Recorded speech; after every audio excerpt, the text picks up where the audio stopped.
4 అంశాలు. మూలం ఏంటంటే ఈ దేశంలో కీలకమైన నాకున్నటువంటి ఒక అంశం, నేను ఫీల్ అవుతున్నటువంటి ఒక అంశం, రాజ్యాధికారమే అన్ని సమస్యలకి పరిష్కారం. రాజ్యాధికారమే అన్ని సమస్యలకి పరిష్కారం. మనం ఎన్ని మాట్లాడుకుంటున్నా 76 సంవత్సరాలైంది స్వతంత్రం వచ్చి. ఈ 76 సంవత్సరాల్లో 76 సంవత్సరాల తర్వాత ఒక అద్భుతమైనటువంటి దేశంలో ఇప్పటికి కూడా ఈ సమస్యల మీద మాట్లాడుకుంటున్నామంటేనే ఇది ఒక పెద్ద దరిద్రం. ఇన్ని సంవత్సరాల తర్వాత కూడా దీన్ని మాట్లాడుకుంటున్నాం మనం. బీసీ రిజర్వేషన్లు, ఎస్సీ రిజర్వేషన్లు. నాకైతే ఈ దేశంలో రిజర్వేషన్స్ ఎక్కడున్నాయో నాకైతే అర్థం కావటల్లా. రిజర్వేషన్స్ ఉపయోగం ఏందో కూడా నాకైతే అర్థం కావట్లా క్లియర్ గా.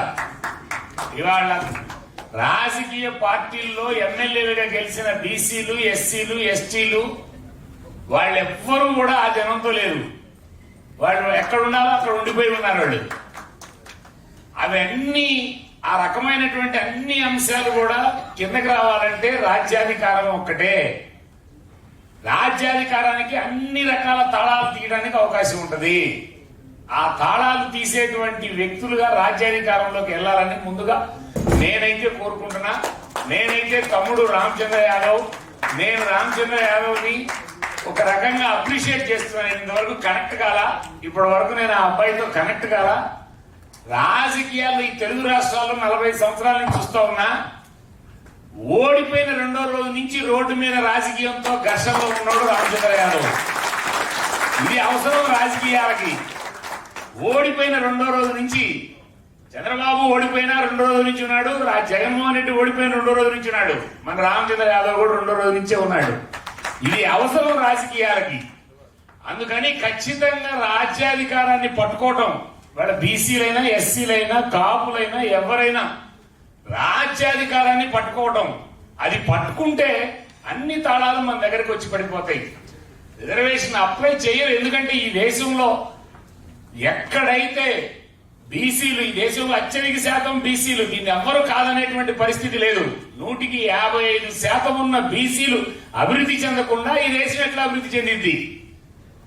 ఈ దేశం ప్రపంచంలో అన్ని వనరులుండి, సంపదుండి, మేధావులుండి ఇప్పటికి కూడా అభివృద్ధి చెందుతూ ఉన్న దేశంగా ఉండడానికి ప్రధానమైన కారణం ఏంటంటే ఈ దేశంలో బీసీలు రాజ్యాధికారానికి రాకపోవడమే, బీసీలు పవర్ లోకి రాకపోవడమే, బీసీలు గెలవకపోవడమే, బీసీలు ముందుకు రాకపోవడమే. ఎందుకంటే నేను చెప్పట్లే, నేను బీసీ వాడిని మాట్లాడట్లా. బీసీలు 55% ఉన్నారు ఇప్పటికి కూడా ఒక్క దాదాపు 2000 బీసీ కులాలు పంచాయతీ బోర్డు మెంబర్ గెలవాల. ఈ దేశంలో 5700 కులాలున్న ఈ దేశంలో 2000 కులాలు మన రాష్ట్రంలో అయితే బుడబుక్కల, మొండిబండ, కాటిపాపల, పాముల, పూసల, నక్కల ఇటువంటి దౌర్భాగ్యమైన కులాలన్నీ కూడా బీసీ కులాల్లో ఉన్నాయి. ఒక్క పంచాయతీ వార్డు మెంబర్ గెలవాలయ్యాలి ఇంతవరకు కూడా. ఈ దేశం ఎట్లా అభివృద్ధి చెందింది?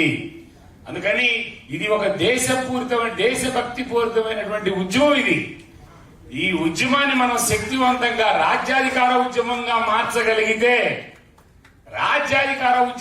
మార్చగలిగితే జిల్లాకు ఒక 20 మందిని రామచంద్ర లాంటి వ్యక్తుల్ని, కుర్రోళ్ళని తయారు చేసి ఘర్షణ పడగలిగితే రాజ్యాధికారం రావడానికి అవకాశం ఉంటది. పర్టికులర్ గా బీసీలు రిజర్వేషన్లు, కులగణన చేయని వాళ్ళు. బాబాసాహెబ్ అంబేద్కర్ బీసీలకి రిజర్వేషన్, చట్టసభల్లో రిజర్వేషన్ అడిగితే, మహిళలకు రిజర్వేషన్ అడిగితే ఇవ్వకపోతే రాజీనామా చేసి బయటకు వచ్చినా కూడా స్పందించాల ఈ దేశంలో ఉన్న రాజకీయ నాయకులు. భారతదేశంలో రాజ్యాధికారాన్ని పట్టుకోకపోతే బాధ్యతను పట్టుకోవడానికి జనాన్ని చైతన్యం చేయటం, ఎడ్యుకేట్ చేయటం. ఇవాళ కర్మ ఏంటంటే బీసీల్లో మోస్ట్ డేంజరస్ సమస్య ఇక్కడ కూర్చున్న మనం అందరం కూడా ఆలోచించాల్సిన అవసరం. ఎడ్యుకేట్ అయినటువంటి బీసీలే డేంజరస్ గా ఉన్నారు. అందుకనే బాబాసాహెబ్ అంబేద్కర్ చెప్తాడు, ఎడ్యుకేటెడ్. ఇవాళ డేంజరస్ ఏంటంటే మన జనం మొత్తం చీలిపోయి ఉన్నారు, ముక్కలై ఉన్నారు. ఎవరి దగ్గర ఉండకూడదో వాళ్ళ దగ్గర ఉన్నారు, వాళ్ళకి ఊడిగం చేస్తున్నారు, వాళ్ళకి భజనలు చేస్తున్నారు. ఈ భజనలు చేసేటువంటి మనుషుల్ని గుర్తించి ఈ సామాజిక జనాలు, ఈ బీసీలు, ఎస్సీలు, ఎస్టీలు వీళ్ళు గుర్తించి నిజంగా రాజ్యాధికారం కోసం పోరాటం చేసే వ్యక్తుల్ని గుర్తించగలిగితేనే ఈ సమాజం బాగుపడుతుందని నాకున్నటువంటి ఆలోచన. విడిపోయి ఉన్నటువంటి ముక్కలుగా విడిపోయి ఉన్నటువంటి ఈ సమాజాల్ని ఎందుకు ముక్కలుగా విడిపోతారంటే బాబాసాహెబ్ అంబేద్కర్ కలెక్టెడ్ వర్క్స్ లో ఒక మాట చెప్తాడు, half knowledge leads to confusion. మిత్రులారా మీరు పట్టుకోవాల్సింది, ఇవాళ బీసీల్లో 99% కన్ఫ్యూజన్ లో ఉన్నారు. Half knowledge leads to confusion, confusion leads to confrontation, confrontation leads to conflicts, conflicts leads to division, division leads to surrender to enemy. ఇవాళ శత్రువుకు సరెండర్ అయి ఉన్నారు 95% ఈ జనం. ఈ బడుగు వర్గాలు, ఈ పేద వర్గాలు ఎవరైతే రిజర్వేషన్ కావాలని కోరుకుంటున్నారో కాపుల్లో కూడా 95% డివైడ్ అయిపోయి ముక్కలుగా సరెండర్ అయ్యి ఎవరి దగ్గర ఉండకూడదో వాళ్ళ దగ్గర ఉన్నారు. వాళ్ళని చైతన్యం చేయడానికి, వాళ్ళకున్న కన్ఫ్యూజన్ పోగొట్టాలి. ఆ కన్ఫ్యూజన్ పోగొట్టడానికి బలమైనటువంటి సూత్రం ఏంటంటే నాలెడ్జ్ ఇవ్వడమే, ఎడ్యుకేట్ చేయడమే, శక్తివంతం చేయడమే. ఆ నాలెడ్జ్ ఇవ్వడానికి బీసీవై పార్టీ ఒక శక్తివంతమైనటువంటి పద్ధతుల్లో తయారు చేసి ఆ నాలెడ్జ్ పర్సన్స్ ని, ఆ సమాజానికి పనికొచ్చేటువంటి ఫిలాసఫీని, భావజాలం ఏ భావజాలం ఇలా బీసీ రిజర్వేషన్ అడుగుతున్నాం, మనం చట్టసభల్లో రిజర్వేషన్ అడుగుతున్నాం, కులగణన చేయమంటున్నాం.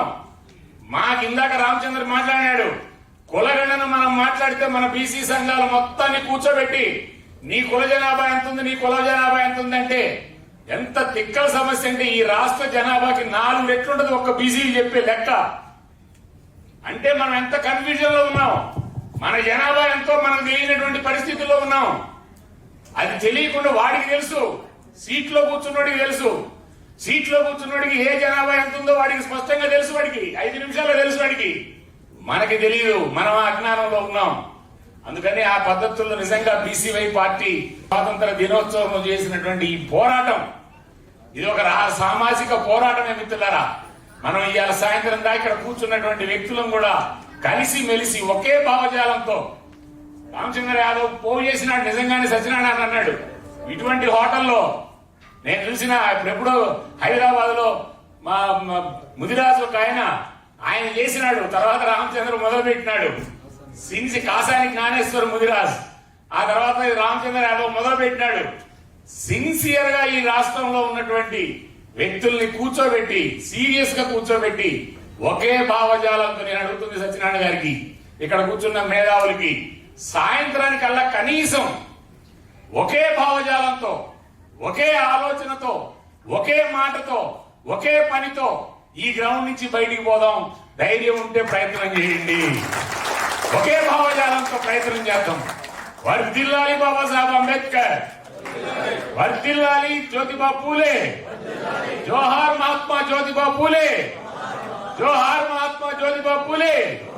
వర్ధిల్లాలి రామచంద్ర యాదవ్ నాయకత్వం, వర్ధిల్లాలి రామచంద్ర నాయకత్వం, వర్ధిల్లాలి రామచంద్ర యాదవ్ నాయకత్వం, వర్ధిల్లాలి రామచంద్ర యాదవ్ నాయకత్వం, వర్ధిల్లాలి ఎస్సీ ఎస్టీ బీసీ మైనార్టీ కాపుల ఐక్యత, వర్ధిల్లాలి ఎస్సీ ఎస్టీ బీసీ మైనార్టీ కాపుల ఐక్యత, వర్ధిల్లాలి రాజ్యాధికారం, రాజ్యాధికారం, రాజ్యాధికారం.